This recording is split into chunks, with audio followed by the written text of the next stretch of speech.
l'entrepreneuriat, elle n'encourage pas le business, elle n'encourage pas la concurrence, elle n'encourage rien. C'est un système politique qui contrôle tout. C'est ce que les gens n'ont pas compris.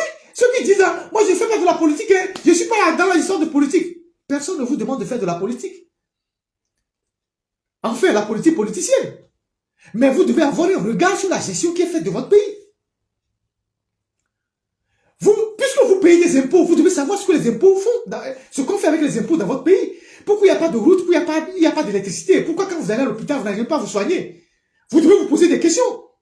Ça, c'est être citoyen, ça n'a rien à voir avec la politique. Donc aujourd'hui, nous devons nous mobiliser pour que le Togo... Moi, je ne suis pas engagé dans cette histoire pour devenir ministre ou pour devenir quoi. Je vous ai dit que depuis que moi je suis rentré dans la lutte politique, j'ai plein d'amis qui sont devenus ministres. Des gens, des amis de lutte, des gens avec qui on partageait les maquis. On était des maquisards. Certains sont encore en fonction. Comme préfet un peu partout. Mais moi, je ne les ai pas suivis. Moi, je souhaite que notre pays soit un pays normal. Un pays normal, où les jeunes peuvent entreprendre, où les gens peuvent aller revenir, où l'accès à la fonction publique, l'accès à certaines choses ne sont pas liées par le népotisme, le tribalisme et tout. Qu'on ait un pays normal. Tout ça ne va jamais finir, mais qu'on réduise ces comportements. Qu'on soit un pays normal. Que des gens viennent investir chez nous. De vrais investisseurs, pas des mafieux. Et que la dame qui vend colique au bord de la route, si elle prend 1000 francs et que le soir, elle gagne 10 000 francs, elle est tranquille à la maison. Elle dort tranquillement. Et que si quelqu'un amène un business dans le pays, on ne le détruit pas parce qu'il n'est pas dans un parti politique. Là, les gens sont étouffés. Les gens sont étouffés. Que ce soit dans les marchés, dans la vie de tous les jours, les gens sont étouffés. Même le Zémidia est étouffé. Et nous, qu'on a Moé. Les gens sont en train de suffoquer. Pendant ce temps, la minorité est au caviar, au champagne. Et les gens sortent l'argent du pays tous les jours. Mais vous avez suffisamment volé de l'argent. Mais ouvrez le pays pour que les autres aussi puissent vraiment vivre. Vous dites non.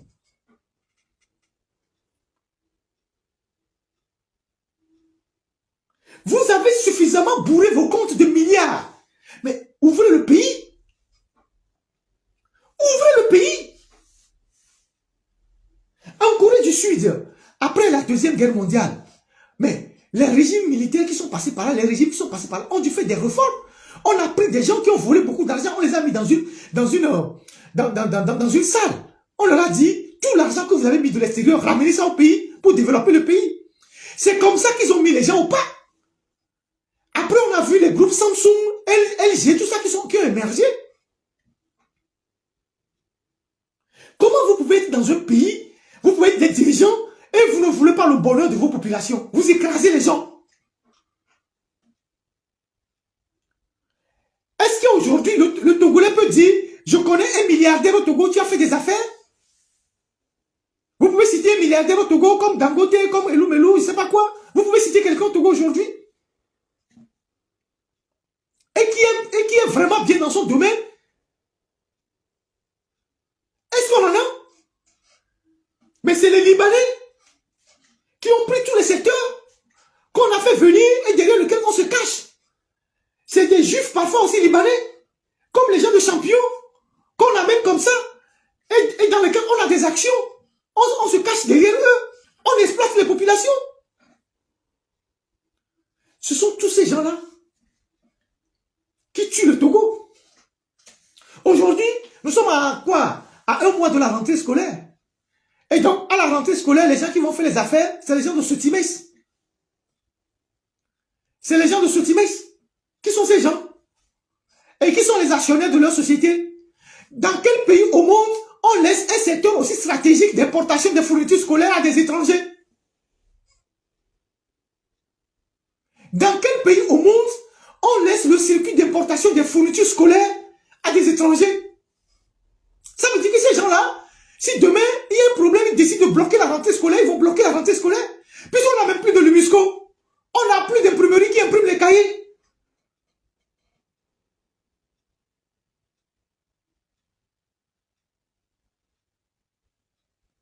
On n'en a plus. Je ne sais pas, les gars qui se sont développés un peu partout dans la zone de Fréau Jardin là, c'est Sotimes, non? Je sais pas si je me trompe. Comment dans un pays où les gens réfléchissent, on peut laisser un secteur aussi stratégique d'importation des fournitures scolaires à des gens qui ne sont pas sous le contrôle de l'État? Dans quel pays on voit ça? Ou l'importation des aliments au groupe SAMES. Le groupe SAMES, c'est la maison mère de Champion. C'est eux qui contrôlent le pays, du sud jusqu'au nord. Si demain, ces gens-là, pour une raison ou une autre, ils décident de paralyser le Togo, ils vont paralyser le Togo. Et nous avons des gens dans le gouvernement, des intellectuels, des universitaires, des gens de certains niveaux. Parce que tous ces groupes que je suis en train de citer là, SAMES, Champion, Sotimes, nos dirigeants ont des actions dedans. En fait, c'est pour eux ces sociétés-là. C'est pour eux ces sociétés-là. Ils sont dedans. Vous avez cru que les gens qui sont à Lomé, vous avez cru que Champion s'est développé du jour au lendemain comme ça, Lomé, et a investi tous les quartiers? Non, c'est eux. C'est eux. À un moment donné, comme il y avait des problèmes de sécurité, qu'est-ce qu'ils ont fait? Ils ont créé un champion à côté de la caisse, la résidence de la caisse. Comme ça, ils ne veulent pas aller dans le champion en ville pour qu'on voit qu'ils viennent acheter. Donc, ils ont créé un champion à côté de eux-mêmes. Comme ça, quand ils sortent de leur maison, ils rentrent dans le champion.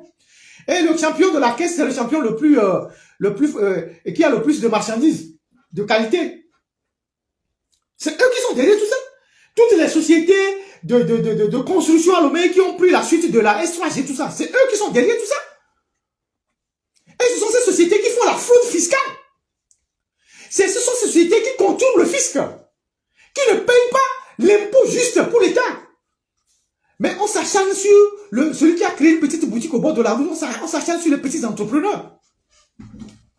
Citez-moi un seul Togolais, ou deux Togolais aujourd'hui, qu'on peut dire qu'il a réussi dans tout domaine. Il est milliardaire.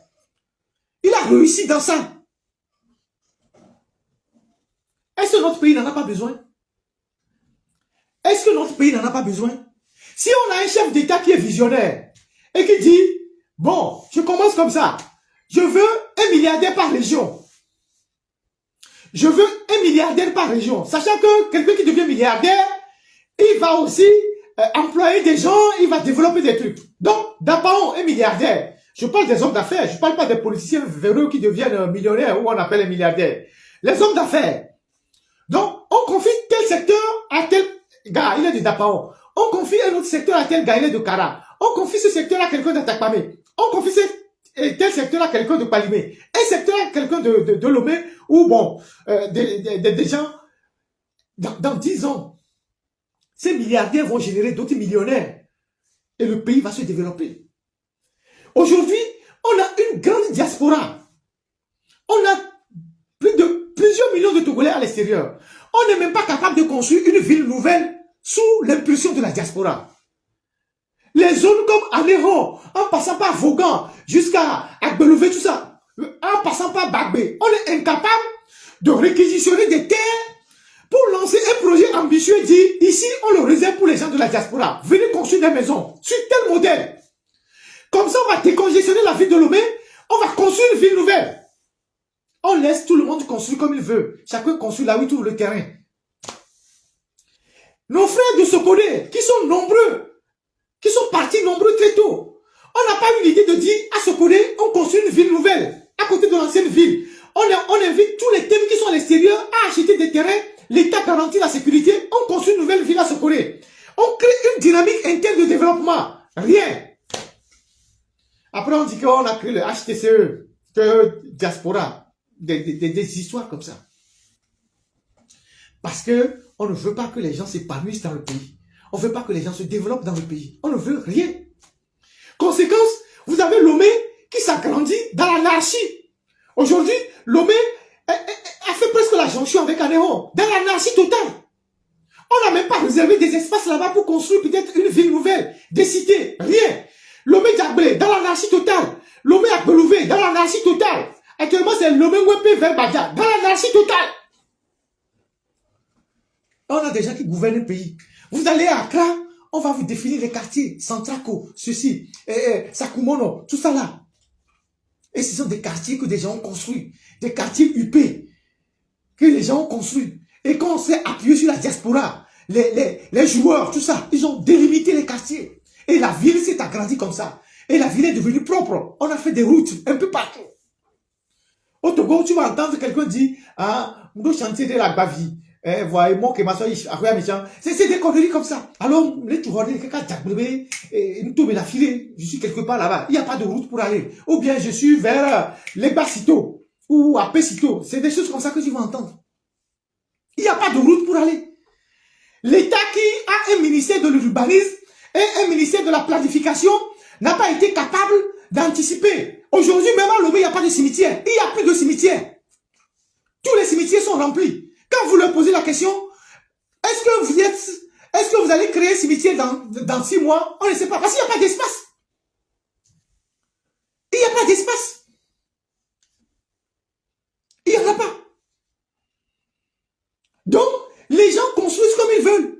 Et du coup, la ville, elle s'agrandit, mais elle s'agrandit dans l'anarchie. Et dans une architecture de désordre. Mais quand vous êtes dans une ville, et que quelqu'un construit sur un quart de l'eau, quelqu'un construit sur un eau, quelqu'un construit sur... Mais à Lomé, il y a des gens qui sont sur leur étage, ils voient des gens qui sont en bas et ils sont là. Quand ils se lavent là, quelqu'un à l'étage, il voit l'autre dans sa douche. Parce que la douche n'est pas couverte. Donc, il n'y a même pas un plan, un schéma pour dire dans tel quartier, on veut que les maisons soient de telle taille. Il faut une architecture comme ça. Tout se fait dans l'anarchie. Et comme Lomé, c'est une ville qui est enserrée entre les frontières et les plans d'eau naturels, comme la vallée de Dieu et tout ça, la ville a du mal à s'agrandir. Et s'agrandit dans l'anarchie totale. Conséquence, on a les inondations, on a tout. Donc, une dictature, ça coûte énormément. C'est beaucoup d'argent. Et ça retarde un pays. Ça retarde un pays parce que l'objectif de celui qui tient le pouvoir autoritaire, c'est de conserver le pouvoir par tous les moyens. Donc, il sacrifie l'argent de tout le pays pour la conservation du pouvoir. C'est pour ça qu'au Togo, il faut qu'il y ait un changement. Pour que les Togolais respirent un peu. Les gens ne veulent pas le changement parce qu'ils veulent devenir ministre ou président de la République. Les gens s'en foutent. Les gens veulent faire leur affaire. Ils veulent aller revenir.